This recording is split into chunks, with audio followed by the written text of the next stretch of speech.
start with lighter. So highlighting. Oh, start light? Yep. What color did you go with? I do N1. Do you? Because I'm basically N3. Mm-hmm. And I do a little bit on the back of my hand.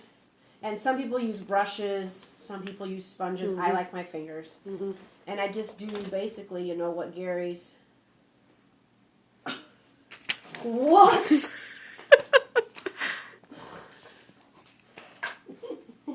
Note to self. Note to self. So you have your foundation on, and now you are highlighting. Right. I've got my foundation on, not powdered, but and I used N3. And put it where? Because this is not according to the book. Okay. So what am I doing wrong? Well, step 2 is apply the darker foundation beneath your cheekbones. So just tell us You're what just you doing the highlighting first did. Where instead. did you go? I went the 3 dots above the eyebrows and then down the nose.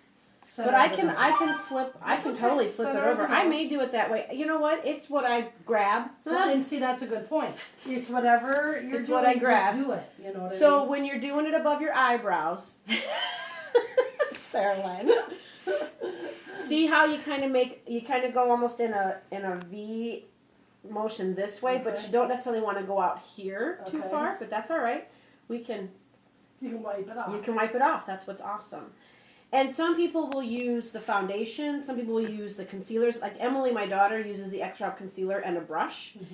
But she's very young and has no lines around her eyes. And so on me, that would catch the lines around my eyes. So I think I am going to, now that you said that. Okay, so step 2, apply the darker foundation beneath your cheekbones, along the perimeter of your forehead and temples, down the sides of your nose, and on your chin and jaw. So show us So that. I do just like that. The dark, that's N5. Okay. Okay. And when I first saw it, I was like, whoa. So I just take a little bit, and I take it under, at the base of my cheekbone here. And I know it kind of looks a little crazy. And then up, kind of almost in a 3 or a backwards 3 into the temple around. And you see what I'm doing here? Go. Nope, you're a little too high. You're on the cheekbone. You need to come below the cheekbone. Okay. Because this is what we're doing is we're contouring. So we're creating that definite line in the cheekbone. So the hollow of the cheek. Where the hollow of the cheek is, yes. Oops, that was a little much, so I'm going to have to work with that a little more. I got a little much everywhere. Yeah, well. I think the most important thing to remember is when you do this, it can be wiped. Like I had made a mistake right there. You can wipe it off. And start over, because this isn't tattoos. This is this isn't permanent makeup. This is makeup that can be wiped off. But I gotta square it to the window a little bit so I can see if I'm at the same. But so what you're trying to do is you're creating the hollows of your cheeks is what you're doing. Okay. So then your cheeks are actually above the line. Yeah. So then when I put my blush on, my blush will come up here, and this will give that definite look to the, contoured out. That's the word, contoured. And then I do take down the side of my nose. So I'll put it on with one finger, and that's why you do the lighter color last, I see. Because when you get a little crazy, and then I clean up with other fingers, and then I just have tissues to wipe my fingers off. Does that, Now, I did see someone who contoured the other day, and she did the sides of her nose, but she messed up, and she must not have had her glasses on, so she had a big gob of, dark up here. So you need to, put your glasses on and look at yourself. This is not your everyday makeup. It takes a long time. It really doesn't when you're doing it. Yeah, but those of us who need to put our glasses on. Right. This is true. It adds about 2 or 3 minutes to your makeup, actually. Cool. So just so you have an idea. And does it talk about under the jowls? It does, doesn't it? Under the chin. So under here, we want to, we have to remember what dark does is shade or hide. What light does is highlight or bring it out. So that might help a double chin. Yep. It's just giving that more of a heart-shaped face as well, because what you're doing is you'll come up here as well. You'll see in just a second here. I need to add a little more to this side. What's awesome about this foundation, too, is that you can go on your neck and it soaks it in. Some foundations you put a foundation on and it gets kind of cakey looking on your neck. This foundation does not do that. I have seen that too. And then you come up to your hairline, basically. Ah. Guess I should have left my headband in, as long as I've already messed my hair up. Right? You can feather it all back tonight then. Yeah, I'll just re-wet it. Re-dry it. But you definitely see, like, this. I did this at a makeup party the other night on the hostess, and they were all kind of like, I'm like, wait a minute, I promise, when we're done, you're not going to notice the lights and the darks. You're going to be all blended. I got to come up here and look. So, Sarah Lynn, sides of the nose, under the cheeks, the forehead, and then the jaw, or the under the chin, right? Perfect. Yep. Okay, very Step good. 3, blend, blend, blend. Make sure sharp lines are softened. Yep, that's what we did. And you can use a sponge for that, or if you have a makeup brush, you can use that. My Emily uses a stiff bristled small brush, and just so she gets really, so whatever works. There's no right or wrong. It's just doing it is the important thing. I think one of the common mistakes is that you forget to put your main foundation on first. Yep. Lots of times people just start making contour, and then there's no way to get the foundation on the base of the start area. Yep. Okay, now apply the highlighter above your cheekbones, just like you said, along the bridge of your nose, and between your eyes, just above your eyebrows. That's just right where you said before. Do you have a tissue close I do. by?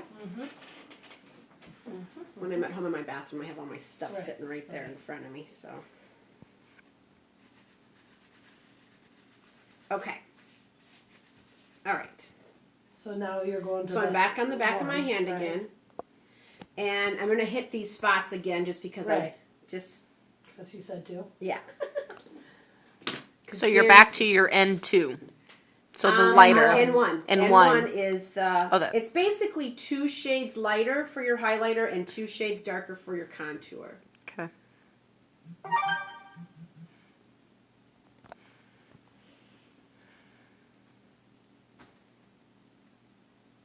Even makeup artists will tell you your fingers warm the makeup. Yep. That's why I put it on the back of my hand. Yeah, and it does make for nice blending. Because a brush is good if you're used to them, but if you're not, don't be worried about using your fingers. What do you need? I'm just looking at where he puts the light color. It doesn't is quite as obvious here, but a light above the cheekbones. So this is how I do it. So if you know, keep going. because I stopped wearing concealer under my eyes because I'm doing this now.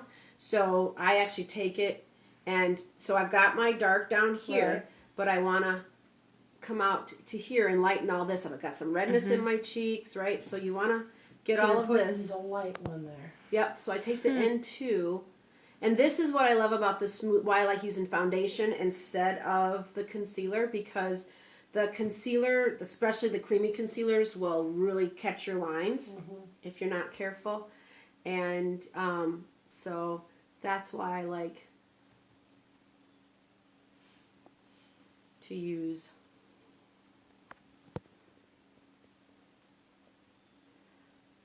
the Smooth Perfection. You could also get away with the Secret Agent or the TFF Extreme Coverage. Any liquid foundation. Yeah, any of the liquid foundations. If you have, if you have no lines on your face and you're young, you could use the creamy foundations if that's what, or the concealers. But that's not that's not the look. Just not our wet dries.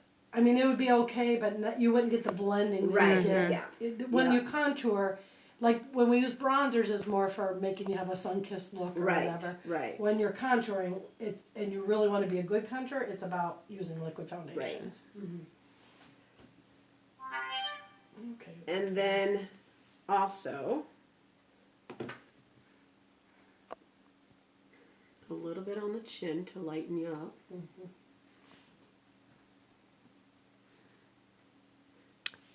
And then just above on your Cupid's bow, basically. And that just lightens you in there as well. So basically where we don't want to see shadows is where you put the light.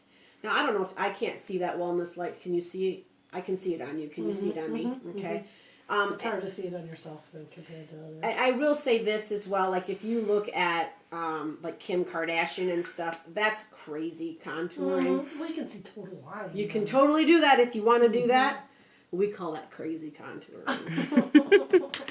So then I do take my wet dry on a powder brush to begin with, and I just lightly brush so that I can do my makeup over top. And I'm using N2 for my wet dry, and I even go over the dark stuff because it's the cool thing about wet dry, especially on a powder brush, is it's going to let whatever you have underneath it shine through. Well, and it's a setting.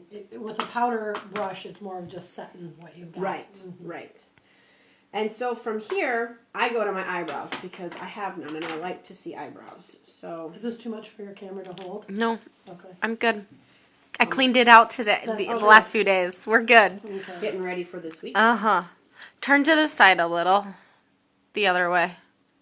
No, the other way, sorry. It looked like, okay. I thought it was just a reflection because I'm like, I can almost see a line yet, but it was down at your jaw. Down here, is it the dark contour? Mm-hmm. Yeah, that's what it is. And see, I've got the brown spots popping back out again, so I have to be careful. It doesn't work on me like sweet little sweeties that have no discoloration on their skin, but it's what I have to deal. It's what I have to work with, so it's what I work with. You know what I'm saying? It looks good though. Thank you. Yeah, I actually am getting lots of compliments on my makeup because I am doing it every day because I'm teaching.